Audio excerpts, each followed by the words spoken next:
퇴직을 한 수십 명의 친구들 중에서 유일하게 아직도 이직을 쉽게 하는 친구가 한 명 있어요.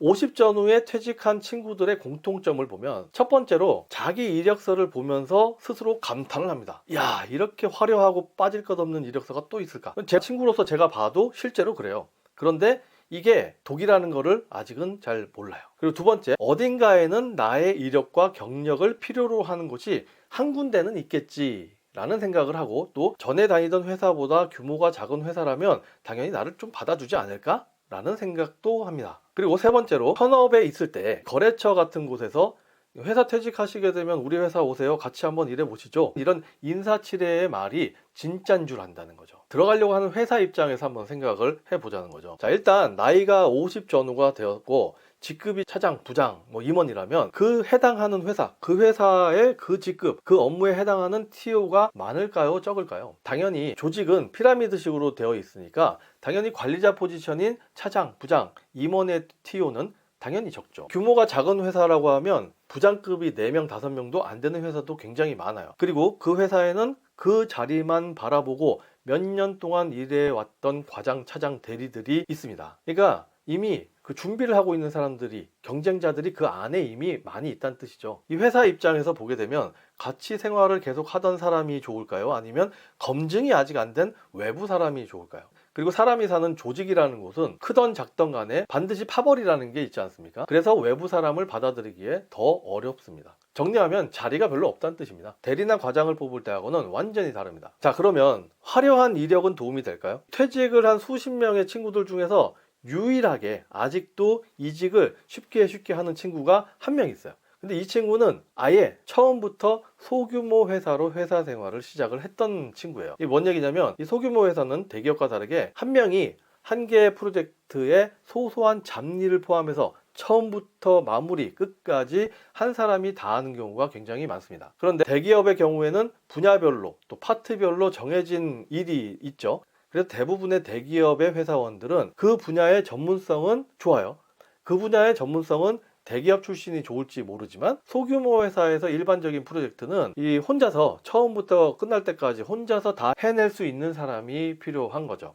그래서 화려한 이력과 전문성은 되려 소규모 회사에는 맞지 않는다라는 거죠. 그리고 또 이 현업에 있을 때 이 거래처 같은 데서 회사 나오시면 저희하고 같이 해요, 저희 회사로 오세요 라는 얘기를 듣는 경우가 있는데, 이 말을 진짜로 믿게 되면 어떻게 될까요? 이 퇴직 후 처음에는 몇 번 정도는 만나줍니다. 하지만 언제부터 출근을 해라 라든가 이런 얘기들은 전혀 나오지를 않아요. 그냥 밥이나 먹고 술 먹고 그리고 헤어집니다. 그래서 2번, 3번 정도 만난 다음에, 자, 요번에 만나면 내가 이 얘기를 꼭 꺼내야 되겠어 라는 마음을 먹고 전에 말씀하셨던 그 취직 얘기 말입니다 라고 얘기를 하기 시작하면 그 이후부터는 만남을 피하는 것을 느끼게 됩니다. 이 눈치가 없는 사람은 그걸 바로 알아채지 못하고 계속 전화하고 문자하고 하는데, 이 눈치가 빠른 사람이라고 하더라도, 그걸 캐치를 했다고 하더라도 그걸 믿고 싶지 않은 마음 때문에 자꾸 그 사람한테 연락을 해요. 시간이 좀 지나서 이 상대방에서 어렵다라는 얘기를 듣게 되는데, 그때서야 현실을 자각하게 되고 심한 자괴감에 빠지게 되는 거죠. 이런 상황이 한 10달 정도 지속됩니다.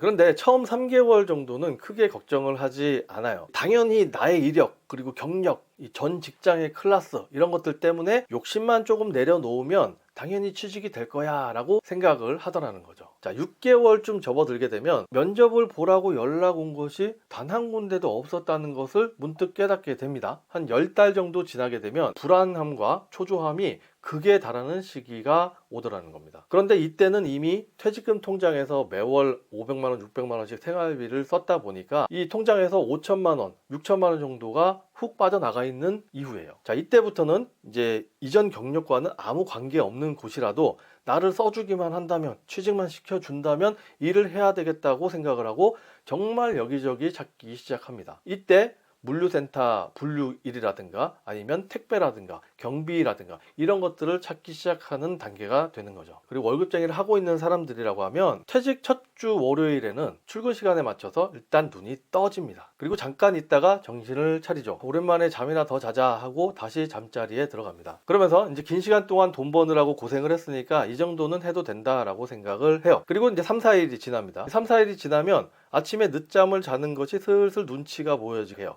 아침부터 서둘러서 등교를 준비하는 아이들 보기에 약간 부끄럽다라는 생각을 하기 시작해요. 그래서 일찍 일어나서 운동을 하든지 도서관을 가든지 해야 되겠다는 생각을 하게 되죠. 그래서 동네에 있는 헬스장에 갑니다. 헬스장에 가서 러닝머신을 한 2, 30분 정도 걷다가 또 바벨이나 덤벨을 한 번씩 들어보기도 합니다. 오래 한 것 같은데 시계를 보면 아직 점심시간도 안 됐어요. 그리고 나 잘 지내고 있다라는 것을 보여주고 싶어서 운동하는 모습을 사진으로 찍어서 친구들한테 보내기도 합니다. 자, 그리고 터덜터덜 집으로 돌아와요. 집에는 아무도 없습니다. 그래서 싱크대 근처를 왔다 갔다 하다가 귀찮아서 배달을 시켜 먹습니다. 매일 배달 시켜 먹는다고 핀잔을 듣고 이제 그때부터 라면을 끓여 먹기 시작을 해요. 그리고 소파에 앉아서 친구들 연락처를 쭉 훑어봅니다. 전화를 해서 약속을 잡죠. 3주 만에 드디어 점심 약속이 잡혔습니다. 이 친구 회사에 점심시간에 맞춰서 도착을 해요. 여기저기 엘리베이터에서 쏟아져 나오는 사람들을 사이에서 자기 옷차림을 한번 쭉 훑어봅니다. 아, 이거 양복 바지라도 좀 입고 나올 걸 그랬나? 라는 생각을 하죠. 그리고 이제 친구와 만나서 같이 밥을 먹습니다. 친구와 얘기는 계속 겉도는 느낌이에요. 친구가 얘기하는 친구 회사 얘기는 아무런 감흥이 없어요. 얘기를 하는 친구도 듣는 사람이 반응이 시큰둥하니까 이 얘기 해봐야 내가 무슨 소용이야? 라는 생각이 들죠. 그 순간 친구의 전화벨이 울립니다. 오후에 회의가 있었는데 지금 바로 들어가 봐야 될 것 같다. 야, 다음에 한번 보자. 미안하다. 이 바쁘게 일어서는 친구 뒷모습을 바라보면서 머릿속에는 시간이 지금 1시밖에 안 됐는데 어디 가서 뭐 하지? 라는 생각을 하죠. 그렇게 해서 집에 도착을 하니까 4시예요. 집에는 여전히 아무도 없어요. 아이들은 밤늦게나 돌아올 것이고, 그래서 TV를 켜고 잠깐 TV를 보는데 불현듯이 불안한 마음이 들어서 컴퓨터를 켜고 사람인, 리크루트 같은 이런 구직 구인 사이트에 접속을 합니다. 퇴사한 이후에 집어넣었던 이력서들이 어떻게 됐는지 이제 궁금한 마음에 살펴도 보는데 답장이 당연히 없어요. 보낸 이력서들을 아예 열어보지도 않은 곳들도 굉장히 많다는 걸 알게 됩니다. 그래도 아직은 시간이 많이 남았다고 스스로를 위안을 하죠. 어차피 무언가를 팔아야 되는 거죠. 그리고 퇴직을 하고 나서 무언가를 팔기 위해서 퇴직하기 전에 뭘 팔지에 대해서 미리 정해놓는 게 어떨까 싶습니다. 이 퇴직 이후에 파는 것이 치킨이 될 수도 있지만 자기의 전문 지식이 될 수도 있죠. 그리고 부동산 투자를 했던 사람이라면 다가구 같은 것들을 퇴직 전에 준비해서 방을 팔 수도 있는 거죠. 자기가 여태까지 이루어 놓았던 그런 전문 지식을 퇴직 이후에 팔려면 퇴직하기 전에 블로그라든가 아니면 유튜브 같은 걸로 전문적인 내용들을 계속 업데이트를 해 나가는 것을 반드시 시작을 해야 되죠. 그래서 자기가 전문가라는 것들을 대외적으로도 어필이 된 상태에서 퇴직 이후에 그런 전문 지식들을 팔기 위한 노력들을 해 나가야 될 것이고요. 그리고 자기의 전문 지식이 범용성이 없다. 그래서 다가구 같은 것들을 준비를 하려고 한다면 이 퇴직 2, 3년 전에는 공부하고 알아보기를 시작을 하는 것이 좋겠다고 생각을 합니다.